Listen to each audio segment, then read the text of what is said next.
Saviez-vous que chaque année, la forêt française séquestre plus de 50 millions de tonnes de CO2 ?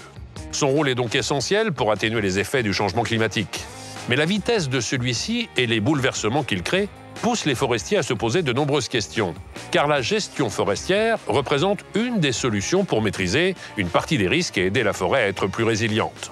Sur cette parcelle, 70 hectares d'épicéas ont été décimés par le scolite, un coléoptère parasite mortel pour eux. Il a donc fallu couper et reboiser.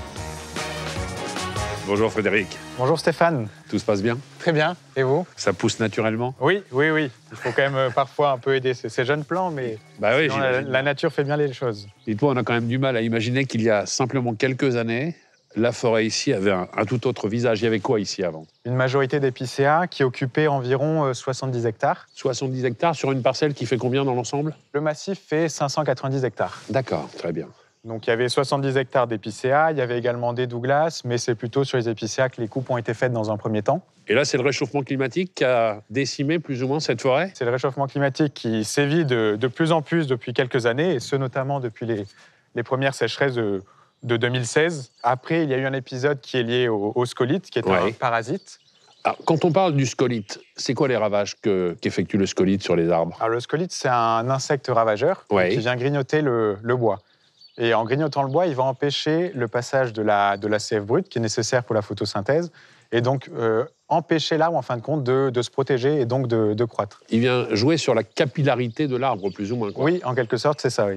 Il va réduire les artères, les veines ou les choses de ce genre. C'est comme ça qu'il va plus ou moins provoquer la mort de l'arbre? Oui, en fin de compte, on peut comparer les vaisseaux des arbres à les veines, par exemple, qui acheminent l'oxygène jusqu'au cœur. Sauf que ce sont des sels et de l'eau qui sont acheminés jusqu'aux feuilles. Alors, le scolite, la calarose que l'on a évoqué dans le reportage il y a quelques instants, tous ces nuisibles, ces parasites, ces ravageurs, c'est exclusivement le changement climatique qui explique cela ou pas du tout?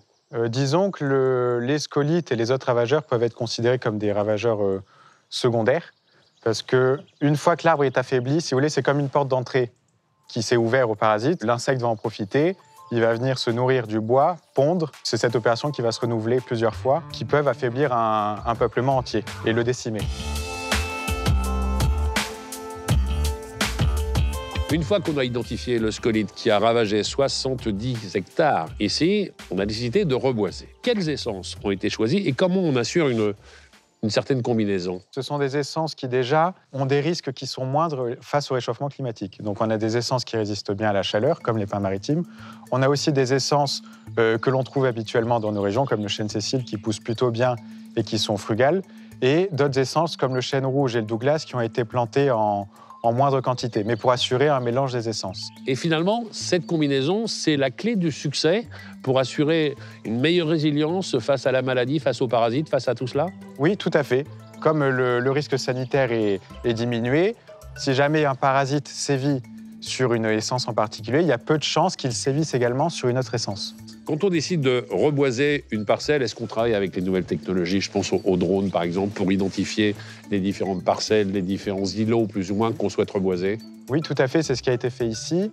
Un drone est passé en 2019 et a cartographié toute la propriété dans le but d'identifier les zones arboisées. Et on a même distingué des zones qui étaient plus favorables à des espèces plutôt qu'à d'autres, notamment les zones humides où nous avons planté principalement des aulnes.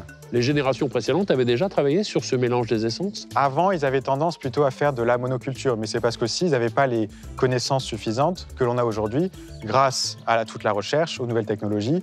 Et maintenant, ça nous a permis effectivement d'évoluer et de différencier nos pratiques de gestion durable. J'aimerais bien que vous m'éclairiez sur un dernier point, parce que j'ai entendu parler dans votre activité d'îlots de vieillissement et d'îlots de sénescence. Ça veut dire quoi exactement et qu'est-ce que c'est? C'est préserver la biodiversité? Oui, en quelque sorte, on va préserver la biodiversité, puisque dans un cas, donc l'îlot de vieillissement, on va laisser vieillir les arbres jusqu'à 2 fois leur âge d'exploitabilité classique, Très bien. Ce qui permet en quelque sorte de produire des gros bois.